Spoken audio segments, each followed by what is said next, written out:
하나님의 말씀 창세기 7장 21절입니다.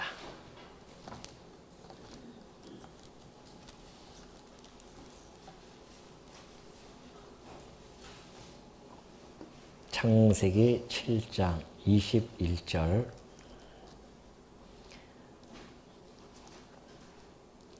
땅 위에 움직이는 생물이 다 죽었으니 곧 새와 가축과 들 짐승과 땅에 기는 모든 것과 모든 사람이라.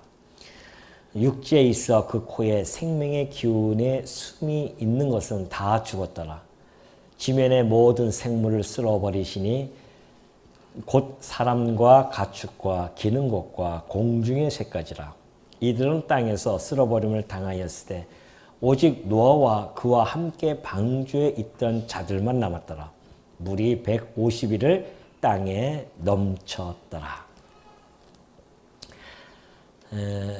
예수님이 오시고 나서 지금까지의 시대를 성경은 말세라고 그렇게 이야기합니다.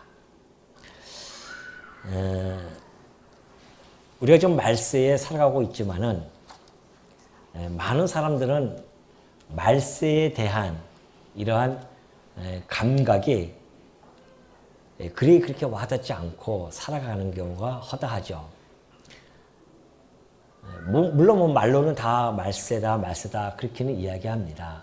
근데 인간의 어떤 말종이라든가 그런 것들을 뉴스로 접하면 그때서야 세상이 말세다 그렇게 이야기하죠. 그럼에도 불구하고 하나님의 말씀에는 전혀 귀 기울이지 않습니다. 여전히 자기 좋은 소견대로 살아가는 것이 지금 이 시대이죠. 많은 사람들이 이 노아 홍수의 이야기들을 설화로 봅니다. 그래서 마치 어린아이 동화책에 나오는 그런 이야기로 치부해 버리기도 하고요. 그래서 노아에 대한 이야기를 하게 되어지면, 물심판에 대한 이야기를 하게 되어지면 그냥 기독교에서 만들어낸 허구적인 이야기들을 어떤 교훈을 주기 위해서 그렇게 만든 것이 아니겠는가. 예를 들면 이솝 우화처럼 그런 이야기 아니겠느냐라고 이야기들도 합니다. 어쨌든 그렇게 안 믿는 자들이야 어쩔 수 없다 할지라도 이 말세를 당한 우리들은 도대체 이 세상 사람들이 믿지 못할 그런 이야기들을 우리는 어떻게 이것을 받아들이고 어떤 의미로 우리가 이것을 해석해서 살아가야 되는가에 대한 문제를 이 시간 한번 우리가 곰곰이 생각해 보게 되어집니다. 단순하게 노아의 물심판이 아니라 하나님께서는 역사를 진행해 가면서요, 노아에게 심판을 하십니다. 노아 시대 때 심판을 하셨고, 그리고 소돔과 고모라라고 하는 그 성에 또 심판을 해 가십니다. 뿐만이 아니라 이스라엘 백성들을 광야에서 자그마치 60만이라고 하는 그 백성들을 하나님께서 다 심판해 가십니다. 광야이죠. 이스라엘 백성들이 광야에서 또 심판을 당하게 되어집니다.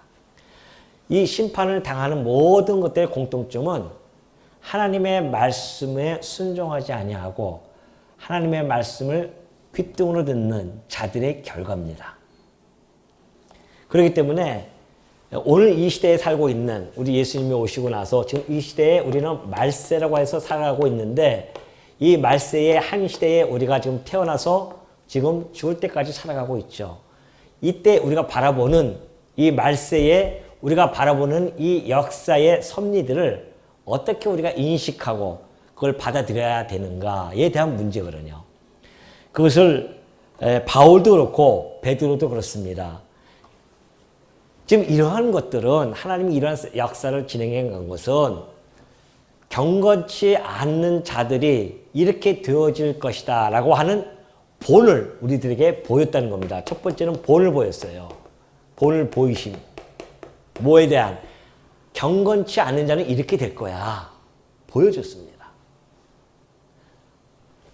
그리고 두 번째는 우리로 하여금 이 사건들을 가지고 경계의 거울로 삼으라는 것이죠. 경계해라, 너희들은. 여기에 빠지지 않도록 경계하라. 그런 이야기죠. 그러니까 말세를 만난 우리들에게 깨우쳐주기 위해서 이런 것들을 본을 다 보여주신 겁니다. 그러니까 엄밀히 이야기하면 하나님의 택한 백성들에게 이 사건에 대한 것을 보여주고 이걸 통하여서 우리로 하여금 말세에 이제 예수님 곧 오시니까 이 말세에 우리가 어떻게 이걸 경계해야 될 것인가 깨우쳐 있어야 된다 이거죠. 바울은 그렇게 얘기합니다. 너희들이 말세에 이것을 하나님께서 보여주신 것은 우리에게 본이 되게 하시고 경계의 거울로 삼게 해주신 것이다 라는 이야기죠. 그러니까 여러분들이 이 오후 시간에 나른하잖아요. 이제 뭐 점심도 맛있게 드셨고 나른한 가운데 아유 저거 맨날 왜 심판 얘기는 듣기 싫은데 심판 당하는 것도 귀찮은 게 아니라 힘든데 이거 뭐하러 이걸 갖다 자꾸만 이야기하는가 아니라는 겁니다. 성도들에게 있어서는 이 심판의 얘기가 들리면 들릴수록 우리들은 깨어 기도하게 되어지고 우리를 자꾸 하나님께서 깨우쳐주는 그러한 말씀이라는 것이죠. 뭘 깨우쳐야 되는가? 말세에 기록하는 자들이 와서 이야기하기를 이 우주는 영원한 거야. 뭘 이 우주가 망하겠느냐라고 하면서 이야기하는 것이죠. 우리처럼 이렇게 심판을 이야기하면 조롱을 합니다. 아이고 참 믿을 게 없어서. 그도 그럴 것이 역사적으로 보면은 이 잘못된 이 해석을 성경을 잘못 해석한 자들에 의해서 자꾸만 심판에 대한 경각심을 감소시킨단 말입니다. 예를 들어서 우리나라만 해도 그렇죠. 1992년에 다미 선교인가요? 이름도 그 선교에서 나타나서 1999년에 뭐 망한대나 뭐 해가지고서는 한참 난리를 폈잖아요. 온 기자들이 그냥 뉴스에 초점을 맞춰가지고 뉴스들이 거기에 초점을 맞춰서 찍고 하얀 옷 입고 하얀 산속에서 올라가서 예수님 오신다고 기다리는 자들을 찍고 근데 다 그것이 헛것이고 다 거짓말이라는 것이 드러남으로 말미암아 많은 사람들은 고봐 그럴 줄 알았어. 저들이 이야기하는 심판이 얼마나 허구적인 이야기인가 하는 것을 만천하게 다 공포한단 말입니다. 그런 것들이. 그러니까 안 믿는 자들은 더 의기양양하는 거죠. 뭐 이게 심판 다 그들이 하는 얘기는 거짓말이다. 근데 그것도 어쩌면 하나님께서 해나가신 섭리일 수 있죠. 그걸 통해서 깨닫지 못하고 버릴 자들은 버릴 것이고 그걸 통해서 깨닫고 우리의 몸을 더 움츠려서 깨어서 기도할 자들은 깨우쳐주게 할 것이고 모든 역사는 그렇게 양면의 칼날 같은 그러한 역할을 하게 되어지죠.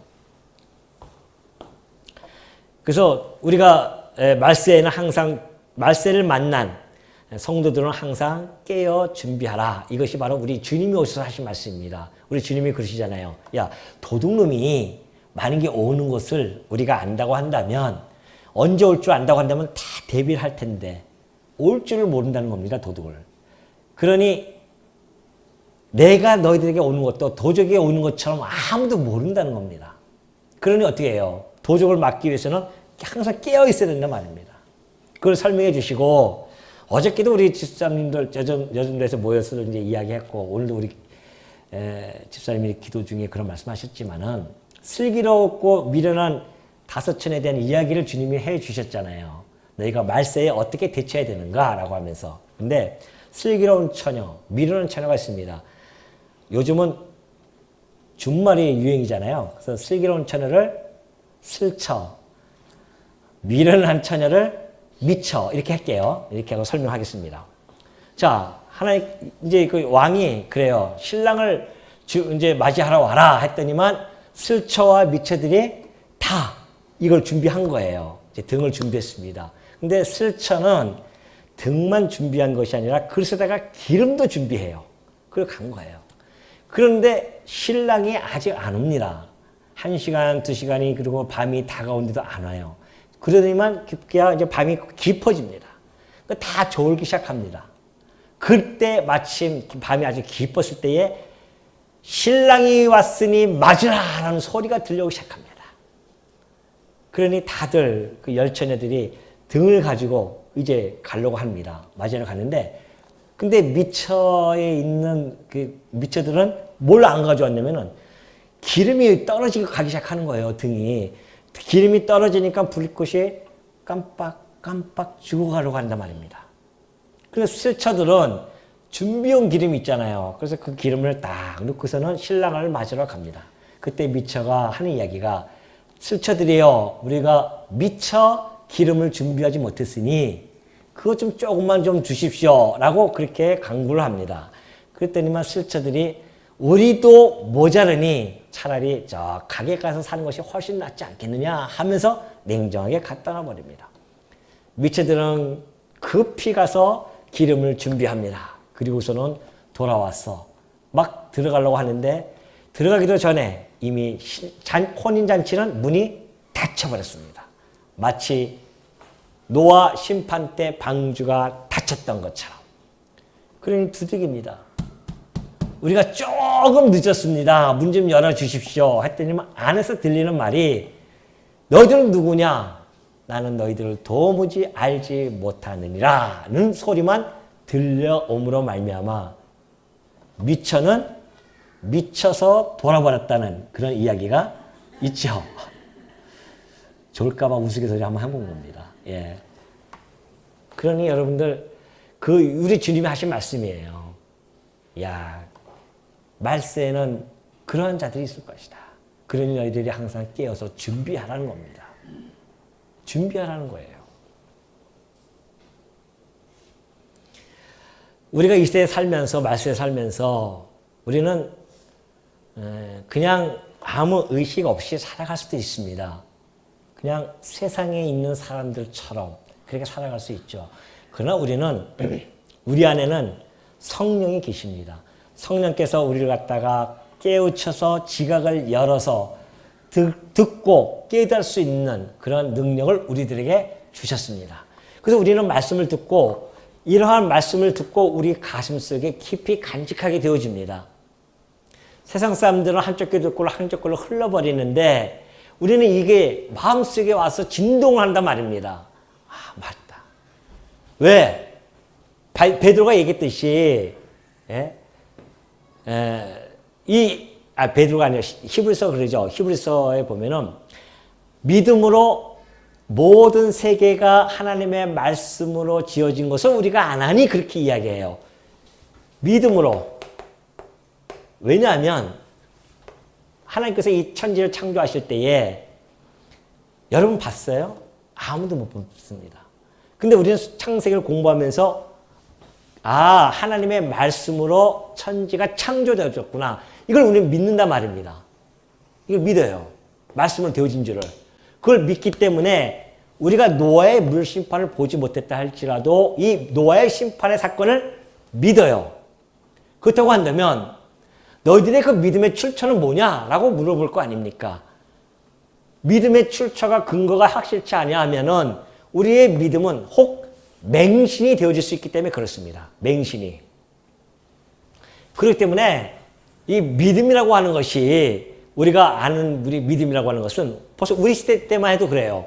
우리 예수님이 그리스도시고 죽으셨다가 부활하시고 승천했으면 우리는 믿습니다. 어떻게 믿느냐? 그분이 언약하신 것이 이루어지지 않았습니까? 무슨 언약? 성령이 너에게 강림하면 너희가 땅끝까지 증인이 되어질 것이고, 뿐만이 아니라 내가 또 다시 올 것이고, 그리고 예수님께서 제자들에게 내가 교회를 세워줄게. 이게 같은 맥락이지만 성령이 오면 땅끝까지 증인이 되어져서 교회가 세워질 거야. 그리고 내가 반드시 올게. 그 약속을 하셨단 말입니다. 그런데 정말 이 시대에 지금 교회가 가득 차 있고요. 교회가 가득 차 있다고 한다면, 그리고 지금 땅끝까지 복음이 막 증거돼 가고 있고 세차게. 그렇다고 한다면은 성령이 와야 이것이 가능하다고 했으니, 이것이 이루어진 걸 보니 첫 번째 성령이 강림한 건 틀림없고, 그리고 이것이 이 성령이 강림한 것이 믿어지니까 교회와 증인에 의해서 교회가 세워진 것, 우리 눈에 다 보이는 것이고요. 이런 증거가 너무너무 많단 말입니다. 그러니 우리가 이 사건을 통하여서 앞에 것들을 믿어지는 믿음이 생기는 거예요. 항상 그렇습니다. 아브라함도 그래요. 아브라함도 하나님께서 믿음을 어렵다 여긴 것은 단순하게 그냥 되어진 것이 아닙니다. 아브라함이 그 믿음을 갖기 전까지는 몇 차례의 사건이 있었어요. 아내의 사라가 애굽에 갔다가 애굽 왕에게 그냥 자기 아내 삼겠다고 데려가잖아요. 하나님이 막으십니다. 그리고 소돔 왕들이 다 끌려갔죠. 연합군들에 의해서. 자기 조카 롯도. 이때 아브라함이 자기의 길리운 자, 자기 집에서 길리운 자 318명을 데리고 쫓아가서 그들을 물리치고 연합군들을 물리치고 다 찾아온단 말입니다. 이러한 사건들을 통해서 지금 하나님이 나와 함께하고 계시구나. 이것이 믿어졌어요. 그 믿음의 기초가 되어져서 하나님이 약속한 그 말씀이 믿어지는 겁니다. 그러니까 하나님께서는 우리에게 그냥 믿으라는 것이 아니라 믿음의 근거를 대주십니다. 그러니 우리가 믿는 것은 예수 그리스도를 믿는 것은 받은 증거가 너무 많기 때문에 믿는 것이고 이 믿음에 의해서 우리가 구약의 모든 사건이 말씀으로 되어진 줄 다 믿는 거란 말입니다. 그러니 이 노아의 심판도 우리가 믿을 수밖에 없는 거죠. 그래서 우리는 그 믿음을 가지고 살아가는 자들이기 때문에 그렇다고 한다면 이 시대에 우리가 이 말세에 만나서 정말 깨어서 있어야겠다. 깨어 있어야 된단 말입니다. 그리고 지난번에 말씀드렸지만은 말세라고 하는 것이 역사적인 종말도 이야기하지만 그러나 이 역사적인 종말을 우리가 못 본다 할지라도 내 개인적인 종말 이것이 우리에게는 말세예요. 내 개인적인 종말이. 근데 여러분이 그 개인적인 종말이 언제인 줄 어떻게 알아요? 아는 사람이 있습니까 혹시? 나는 내일 모레 정도 죽을 것 같아. 너무 행복하겠죠 보면은. 아닙니까? 자기 죽음을 준비할 수 있니 얼마나 좋습니까? 우리는 그런 죽음조차도 준비 못하고 살 때가 참 많이 있단 말이죠. 근데 잠깐만 제가 이제 이런 얘기를 하면은 젊은 애들은 잘 알아듣지 못하잖아요. 20, 30대는 죽음에 대해서 뭘 이야기합니까? 지금 앞으로 살 길이 창창하기 때문에 와 닿지 않는데 저희 교회는 이런 얘기해도 잘 알아들 것 같아서 제가 말씀드린 겁니다. 그냥 얼마 안 남았잖아요. 다들 얼마 안 남았단 말입니다. 어느 정도 얼마 안 남았냐면은 다윗이 그런 이야기를 시편에서 이야기하더라고요. 시편 39편에 보니까 여호와여 나의 종말과 연한이 언제까지인지 알게 해 주옵소서 그래요. 내 종말과 내 연한이 언제까지 내가 언제까지 살 것입니까? 좀 알려주십시오. 왜? 내가 나의 연약함을 알고 싶습니다. 그래요. 1000년 살 거예요. 만년 살 거예요. 못 산단 말이죠. 어느 정도 사냐면은 주께서 나의 날을 한 뼘 길이만큼 되게 하셨습니다. 그래요. 한 뼘에 한 뼘. 우리의 생이 한 뼘입니다. 한 뼘. 우리의 태어나고 죽는 것이 다 한 뼘이에요. 그러니 나의 일생의 주 앞에는 없는 것 같습니다. 그렇죠? 우리 주님은 영원하신 하나님이신데 영원 앞에서 우리의 한 뼘 같은 삶은 없는 것과 같은 이야기입니다. 그러니 내가 든든히 서 있을 때도 진실로 모두 다 허사입니다. 내가 이 정도면 괜찮겠지. 다 허사라는 것이죠. 뿐만이 아니라 각 사람은 그림자같이 다니고 헛된 일로 소란하며 재물을 쌓으나 누가 거둘는지 알지 못합니다. 여러분 재물을 막 쌓아도 보십시오. 여러분이 다 쓰고 죽는 거 봤습니까? 많은 사람 다 씁니다. 물론 자식이 쓰기도 하고 다른 사람이 쓰기도 하고. 그러니 주여 내가 이제 무엇을 바라리요? 나의 소망은 주께 있습니다. 그 하나뿐이 없어요. 이 말세를 만나는 우리의 소망은 오로지 주님뿐이 없습니다. 라고 쳐다보는 거예요 지금. 주뿐이 없습니다. 왜? 우리의 연수가 70이요 강건하면 80인데 우리가 이 땅에 살아가면서 아무리 자랑할 것을 찾고자 한다 할지라도 못 뿐이 없어요. 수고로움과 슬픔뿐이 없다는 거 아니겠습니까? 이게 얼마나 슬픈 일입니까? 이 세상은 그런 곳입니다.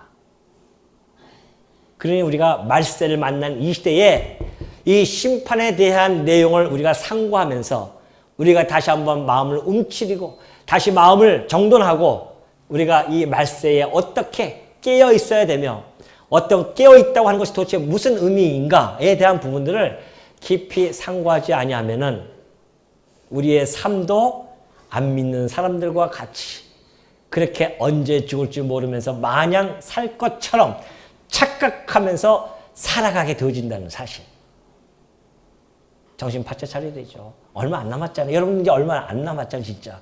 한 뼘도 아니에요. 이제는. 이 인생의 한 뼘이면 이제는 한 마디 정도 남았을까요? 우리가 다? 한 마디라고 한다면 그 한마디 그 짧은 생에 앞으로 살 것인데 우리의 정신이 온전해지는 그 시간이 얼마 남지 않았는데 정리해야 될 거 아닙니까? 뭘 정리할까요? 재산 정리할까요? 정리하십시오. 혹시 내가 마음에 악을 품고 있었다고 한다면 혹시 나는 저 사람을 도저히 용서할 수 없어 라고 생각했던 분이 있다고 한다면 가서 손을 잡아주십시오. 그것이 우리의 삶을 하나하나 정리해 가는 겁니다. 아니 안 믿는 사람들은 죽을 때 그러잖아요. 내가 그 사람한테 참 미안했는데 한번 손 붙잡고 싶다. 한번 꼭 보고 싶다. 그래서 보면은 미안했어 내가 사과도 하고. 그러면서 생을 정리하는데 한차 최고의 가치로움과 최고의 고상한 지식을 가진 우리 성도들이 그거 정리하는 건 당연한 거 아니에요? 그건 슬기로움이고 슬기로운 그런 우리의 삶이 아니겠냐 말이죠. 내 안에 있던 혹시 미워하는 마음이 있었다고 한다면 미워하는 자가 있었으면 미워하는 자를 하나하나 풀어나가면서 내 안에서 스스로 풀어나가면서 가서 손 붙잡아주고 화해하는 것. 우리 주님이 말씀하셨던 것처럼 네가 먼저 하나님께 제사를 드리기 전에 네 형제하고 화해하고 와서 제물을 드려라 했던 것처럼 이것이 우리가 마지막 생을 살아가면서 해야 할 일들이 아니겠냐 말이죠. 안 그러겠어요? 내 마지막 내 안에 있는 사랑을 마음껏 펼쳐지는 것. 주님이 내게 베푸셨던 그 사랑을 나도 펼치면서 우리 주님 부를 때에 잘하였도다 충성된 종아 라는 소리를 들을 거 아닙니까? 뭐가 더 왔니? 형제하고 죽으라고 싸우다가 부딪히다 왔습니다. 좀 그렇잖아요 그러면. 안 그래요? 말세를 만나는 우리 성도들이 좀 지혜롭게 하자고요. 지혜롭게.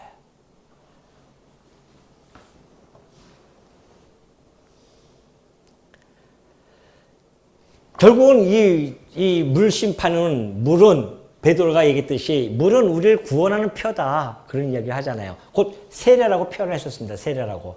물은 우리를 구원하는 표다. 그래서 세례라는 의미를 얘기해 주었는데 근데 여러분 그 방주를 보면은 이렇게 방주가 있잖아요. 방주 보면은 안팎으로 뭘 칠한 줄 아십니까? 역청을 칠했잖아요. 그 역청을 칠해가지고서는 물이 역청 때문에 배 안으로 들어올 수가 없어요. 딱 칩니다. 근데 여러분, 이 역청이라고 하는 것이 무슨 의미를 가지고 있는 줄 이렇게 한번 이렇게 헬라어 우리 사전이 있어서 이렇게 찾아봤는데 그 역청이라는 단어가 코페르라는 단어인데요. 그것이 몸값, 속전 이런 뜻을 가지고 있더라고요. 역청이. 그 역청을 칠하라 하나님 그러셨잖아요. 그 칠하라 하는 그 단어가 카파르라는 단어예요. 그 카파르라는 단어에서부터 역청이라는 코페르가 나온 거예요. 그럼 카파르라는 단어는 뭐냐면 덮다, 가리다, 덮고 가리다 그리고 속죄하다는 뜻이 있어요. 그렇다고 한다면 나중에 이제 출애굽 가면은 하나님께서 아론을 불러요. 제사장 아론을 불러서 너 이거 속죄하라 할 때 사용했던 것이 바로 이 카파르라는 단어입니다. 역청을 칠하라 그 단어가 속죄하다는 단어예요.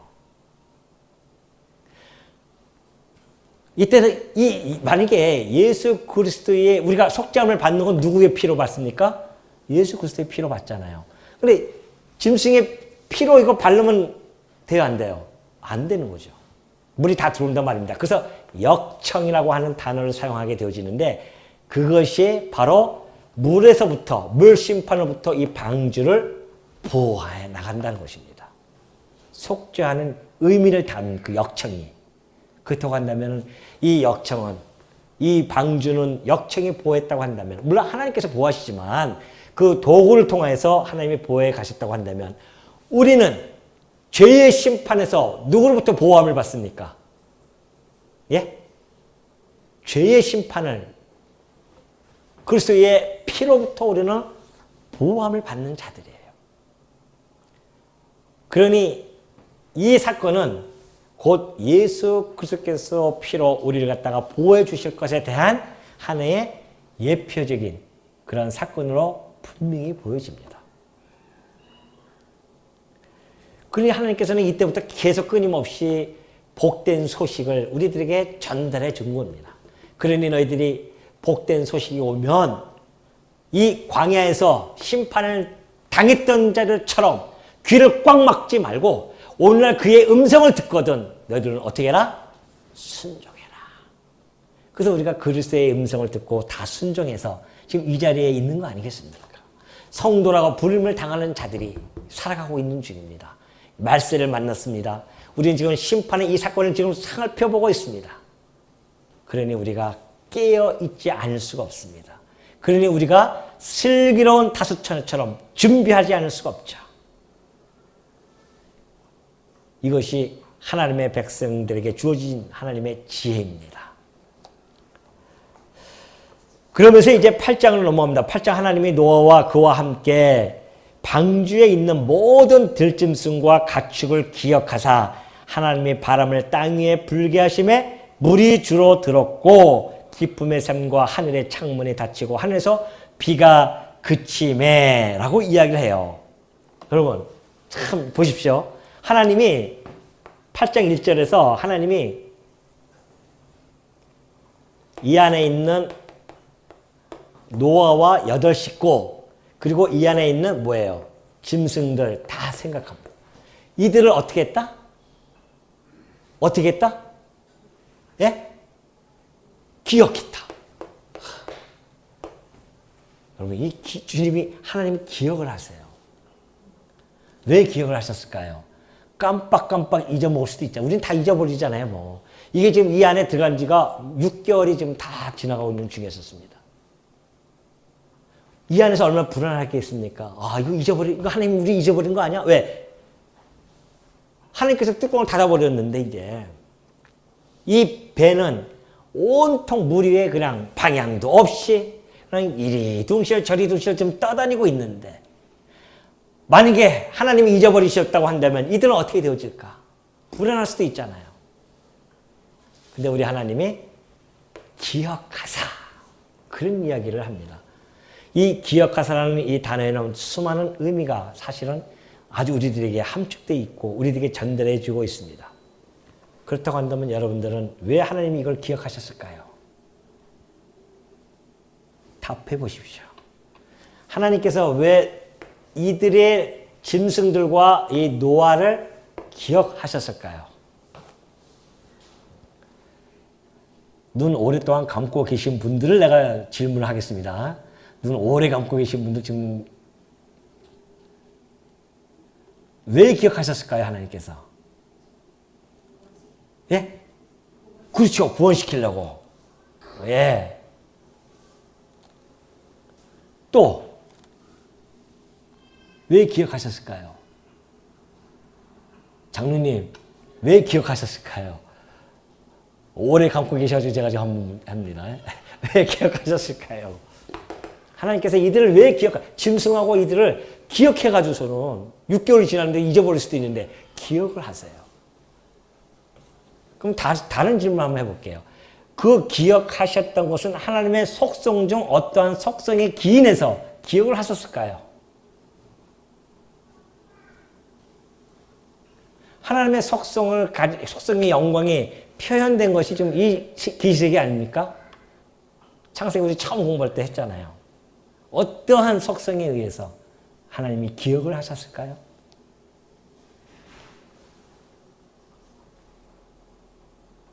기억이 안 납니까? 하나님이 뭘 기억하셨는지 기억이 안 납니까 지금? 제가 말씀드리죠. 그러면. 하나님의 신실하신 속성이 있습니다. 그러죠? 하나님의 신실하다고 하는 것은 한번 말씀하신 것은 기억하셔서 절대 잊어버리지 않습니다. 다시 말해 한번 언약한 것은 어떻게 돼요? 반드시 기억해내고 이루어 가십니다. 그것이 바로 하나님의 속성 중에 하나였던 신실함에 기인되어졌기 때문에 그래요. 신실하신 속성이 있어요, 우리 하나님에게는. 그렇기 때문에 그가 한번 언약을 해요. 누구에게? 아담에게 언약을 했단 말입니다. 무슨 언약? 너 생육하고 번성해라. 나라에 대한 언약을 해주셨어요. 그리고 짐승들에게도 생육하고 번성해라. 짐승들에게도 그렇게 약속을 해줬잖아요. 근데 만약에 이것을 잊어버리고 하나님 잊어버렸다고 한다면 이것은 다 물 건너갔고 짐승도 다 여기서 죽어버리고 끝나버리는 거예요. 그러면 하나님의 거룩한 성호인 여호와라고 하는 그 이름이 완전히 먹칠을 당하는 겁니다. 그럴 수가 없잖아요. 하나님은 신실하신 속성이 있기 때문에 그 신실하신 속성에 기인해서 기억 안 할 수가 없습니다. 반드시 기억해내십니다. 그분은. 이것 때문에 아담에게 하셨던 이 언약, 더 나아가서는 아담에게 뭐라고 약속했습니까? 여인의 후손이 올 것이다. 여자의 후손을 갖다가 약속했습니다. 여자의 후손이 누구예요? 장차 오실 메시아 아닙니까? 거룩한 씨란 말입니다. 그걸 기억하고 계신 거예요. 끝내버리면 우리 그리스도가 올 길이 없잖아요. 그러니 하나님께서는 당신의 언약을 기억하사 그런 것과 같습니다. 기억하셨다고 하는 것이. 여러분 출애굽기 2장 24절 한번 찾아보십시다. 예. 잠깐만 쳐주셔가지고 출애굽기 2장 24절.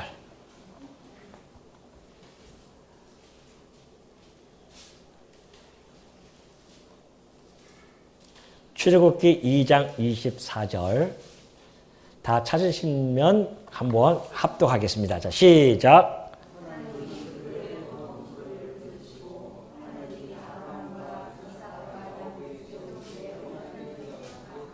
예. 또 25절.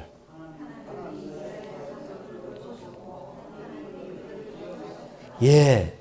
이스라엘 자손들이 오전에 공부했듯이 애굽에 가가지고서는 종살이 하고 있었습니다. 그 종살이 했었는데 우리 하나님께서는 그들의 고통소리를 들으십니다. 그리고 하나님이 아브라함과 이삭과 야곱에게 세운 그의 언약을 기억하십니다. 아브라함과 이삭과 야곱에게 뭘 언약했습니까? 내가 나라를 세워줄게. 그 약속을 했단 말이죠. 그리고 가나안 땅을 정복하게, 나라 안에는 가나안 땅을 정복하게 해준다는 약속이 주어져 있었단 말입니다. 그러니 그 언약을 기억을 하셨어요. 우리 주님께서. 하나님께서 그걸 기억하시고 그들을 어떻게? 보호해 가십니다. 보살피셨어요. 보살피시고 그리고 돌보시고 그들을 기억하셨다고 합니다. 하나님이 당신에게 언약 때문에 기억을 하시는 거죠. 그와 마찬가지란 말입니다. 노아 때도 하나님께서 아담에게 하셨던 그 언약 끝내버리시면 안 되기 때문에 그들을 돌보셨다는 것이고 그걸 기억했다는 겁니다. 우리 하나님께서 얼마나 기억을 하시는 줄 아냐면 그런 이야기를 해요. 이사야 선지자가 이제 예언을 하면서 이런 이야기를 합니다. 이스라엘 백성들이 그런 이야기를 합니다. 여호와여 시온이 이르기를 여호와께서 나를 버리시며 주께서 나를 잊으셨습니다. 이런 우리의 고통 속에 놔두니 당신 우리를 잊지 않았습니까? 라고 그렇게 이야기합니다. 그때에 우리 하나님이 뭐라고 말씀하시는 줄 아세요? 여인이 어찌 그 젖먹는 자식을 잊겠으며 자기 태에서 난 아들을 긍휼히 여기지 않겠느냐 그래요. 여인이 젖을 먹이는 그 아기를 갖다가 기억 못하는 여기는 하긴 뭐 그런 사람도 있고 또 버리는 사람도 있긴 있죠. 근데 여기서는 그렇게 이야기합니다. 그 젖먹는 자식을 잊겠으며 자기 태에서 난 아들을 긍휼히 여기지 않겠느냐. 그런데 그들은 혹시 있을지라도 잘 안 있지만은 그래도 있는 자들이 있어요. 그래서 그들은 혹 잊을 수 있어요. 왜? 인간이니까. 혹 잊을지라도 나는 너를 잊지 아니했다. 그런 말씀하십니다. 이사야 선지자를 통해서 나는 너를 잊지 않았다. 왜 어떻게 안 있습니까? 내가 너를 내 손바닥에 새겼다. 그렇게 이야기해요. 대단한 거 아닙니까? 여러분 그 TV 보면은 노래 가수들 할 때 보면 가끔 이렇게 몰래 컨닝하죠? 여기다가 손바닥에다 가사를 기억한단 말이에요. 가사를 딱 적어놓고 잊지 않기 위해서. 그러나 그것은 물로 다 씻겨 나가면 잊어버릴 것들입니다. 그러나 우리 하나님께서 당신의 장중에다가 여기다가 손바닥에다가 새겨요. 기억하시기 위해서. 우리를 다 새겨놨단 말입니다. 잊지 않으신다는 얘기예요. 죽어도 여러분이 혹시 살다가 너무 힘들고 너무너무 어두운 가운데 내가 지금 놓여 있는 것 같아. 우리 주님은 나를 갖다가 혹시 기억을 하실까? 혹시 나를 지금 바라보고 계실까? 염려하지 마십시오. 이 이사야서의 말씀은 이스라엘에게만 국한되어진 것이 아니라 실체인 이스라엘, 육적 이스라엘의 실체인 영적 이스라엘 당신의 백성을 향해서 지금 하시는 말씀이란 말입니다. 난 너희를 잊지 않을 거야. 걱정하지 마라. 내 손바닥에다가 내가 너를 다 새겨놨어. 절대 잊지 않습니다. 이 안에 있는 너와 하나님께 은혜를 받은 자들은 절대 잊지 않는다니까요. 여러분이 혹시 살아가면서 하나님 날 잊으셨을까? 염려 붙들어 매십시오.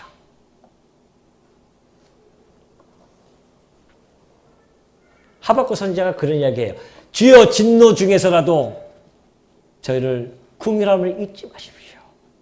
혹 우리가 잘못해서 하나님께서 진노를 내리신다 할지라도 그 긍휼함을 잊지 마시라고 기도하는 것이 바로 성도들의 기도이고요. 욥도 그런 이야기를 합니다. 나는 나의 모든 고난의 날 동안을 참으면서 풀려나기를 기다리겠나이다. 이것이 성도들이 고난을 대하는 자세입니다. 내가 고난을 당하는 것, 우리 주님이 능력이 없어서 잊어버려서 우리들에게 고난을 주시는 것이 아니라 그 고난의 기간을 어떻게 해라? 참고 견뎌내라 이겁니다. 이게 하나님이 주시는 섭리예요. 우리는 고난을 싫어하잖아요. 고난 싫습니다. 그런데 그 고난이요, 하나님이 주시는 사실은 선물입니다. 그 고난 속에서 하나님을 기억하게 되어지기 때문에 그래요. 형통해 보십시오. 잊어버려요, 하나님. 그렇기 때문에 욥도 그 고난의 날, 그동안을 내가 참으면서 풀려나기를 우리 하나님께서 때가 되어져서 우리를 풀어줄 때까지 기다리겠나이다. 노아가 그런 심정 아니겠어요? 우리 이 안에서 지금 6개월 동안 버티고 있는데 얼마나 힘들겠습니까? 그런데도 불구하고 우리 주님께서 나를 잊지 않고 반드시 이곳에서 풀려나게 하실 거야. 이것이 너의 가슴속에 깊이 간직되어 있었기 때문에 기다리고 또 기다리고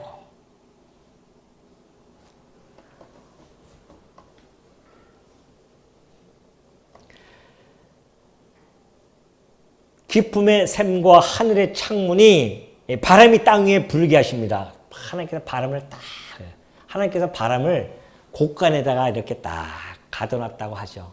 시편의 기자는 그런 이야기합니다. 하나님이 곳간에다가 바람을 가둬놓고 당신의 장중에 모으셨다가 이걸 다 불어버립니다. 이스라엘 백성들이 홍해 앞에 갔을 때에 홍해가 갈라질 때에 모세가 지팡이를 들고 하늘을 향해 듭니다. 하나님께서 자 멀리 동풍에서부터 막 불어오기 시작합니다. 동풍이 오더니만 바다가 쫙 갈라지고 마른 땅이 드러납니다. 똑같은 거예요. 하나님께서 드디어 이제 이 물, 가득 차 있는 물을 당신의 바람을 부르기 시작합니다. 왜? 마른 땅을 드러내게 하기 위해서. 여러분이 믿는 하나님은 그러한 능력, 전능자이십니다. 물을 다 덮으기도 하시고 물을 다 감하기도 하시는 분이 우리가 믿는 하나님이세요. 그런데 그 하나님이 나와 함께 하기 위해서, 임마누엘 하기 위해서 이 땅에 오셨다는데, 그리고 나와 지금 함께 하고 계신다는데 무엇이 우리가 살아가면서 두려울 것이 있겠습니까? 하나님 못 믿으니까 자꾸만 불안하고 두렵고 그런 거 아니겠어요?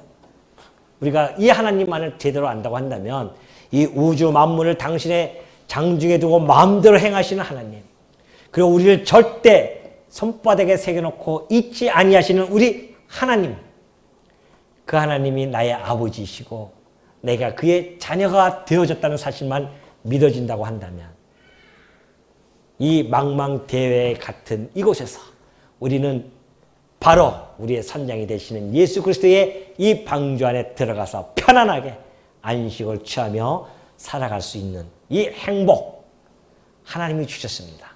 마음껏 누리십시오. 불안해하지 마시고.